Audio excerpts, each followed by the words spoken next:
Well, for more on this, we're joined by John Kavulich in Johannesburg, political commentator. John, thanks again for your time.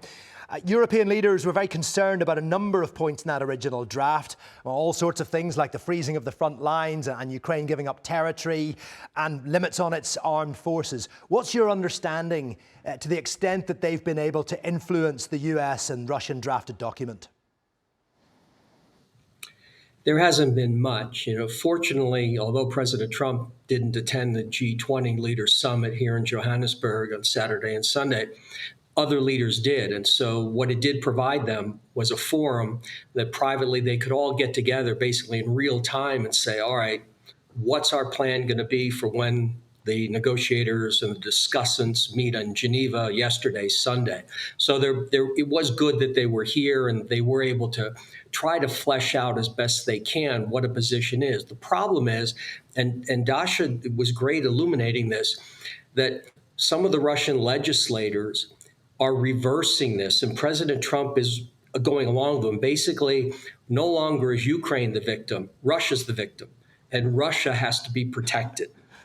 It's very interesting to watch this unfold, but I think there are three items that generally are most concerning. One, the definition of security guarantees. Two, territory, i.e., where Russia gains control of territories that it doesn't militarily control now. And then lastly, the use of the $320 billion in foreign in central bank assets that have been frozen. Well, yes, those frozen Russian assets used to reconstruct Ukraine, and that would be the prospect, or at least the proposal, rather than some of them going to the US, which of course Donald Trump would like to have as part of the transaction. Is that going to be a sticking point for him? Mr.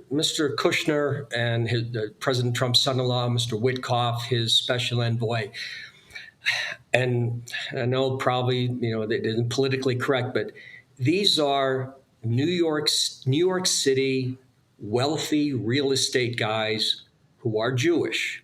And there are all of these stereotypes, and they brought all that in. These are the two guys that negotiated the 28 points with respect to Israel and Gaza that we know favored Israel at the expense of Gaza.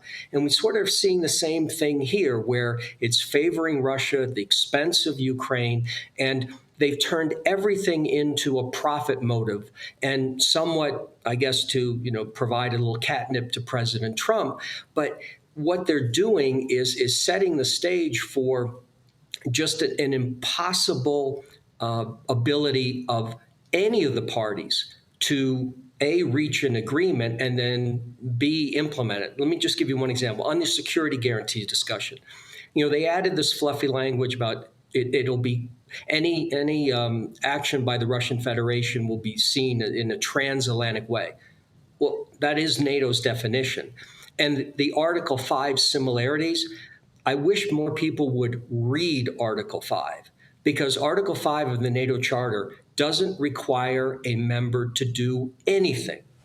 All it says is if there is an attack on one member, the other members will independently, individually decide what they may or may not want to do. So, if you're President Zelensky and you're reading this language about security guarantees, you can't take it seriously. Therefore, if you want to accept it. But don't believe it's going to really matter, because during the last 4 years, I've lost count how many times President Zelensky has asked NATO to implement Article 5 because of what Russia's done, and they haven't done it. Yes, well, he has difficult decisions ahead, but perhaps a little bit easier after this European intervention. John, thank you very much indeed for your time.